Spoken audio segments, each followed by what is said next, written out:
Décharge d'Akuedo à Abidjan. Ces hommes et ces femmes fouillent à la recherche de bouts de métaux qu'ils pourront revendre.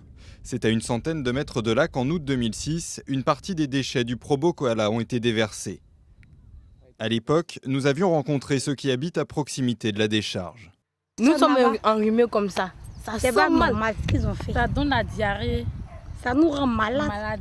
Aujourd'hui encore, les riverains disent subir les conséquences de la catastrophe et dénoncent une dépollution imparfaite. Une fois il pleut 2 ou 3 fois, on ne peut plus respirer. Et on ressent les mêmes odeurs qui étaient là avant. Le Probo Koala, filmé ici en septembre 2006 par Greenpeace, contenait une essence de mauvaise qualité, chargée de mercaptan, un liquide à l'odeur d'œuf pourri, de soude caustique et d'autres résidus chimiques. La cargaison appartient à Trafigura, une discrète société installée en Suisse et aux Pays-Bas, réalisant 73 milliards de dollars de chiffre d'affaires. Trafigura fait circuler tous les jours des centaines de bateaux pour approvisionner en essence plus ou moins raffinée les marchés les moins regardants, en Afrique ou en Iran par exemple.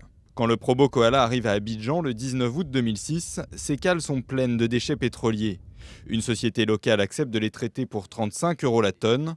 Selon Eric de Turckheim, cofondateur de Trafigura, impossible alors pour sa société de savoir ce que deviennent les déchets.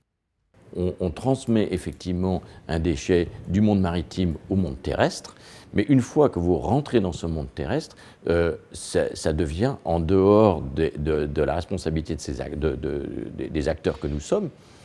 Et même si nous voulions aller inspecter ces installations, probablement on n'aurait même pas le droit de le faire. À partir du 19 août, les résidus sont déversés un peu partout dans Abidjan. L'odeur devient vite insupportable, nausées et malaises se multiplient, comme ici dans le quartier de Djibi, où des déchets seraient toujours entreposés. En Afrique aussi, on a un droit de vie.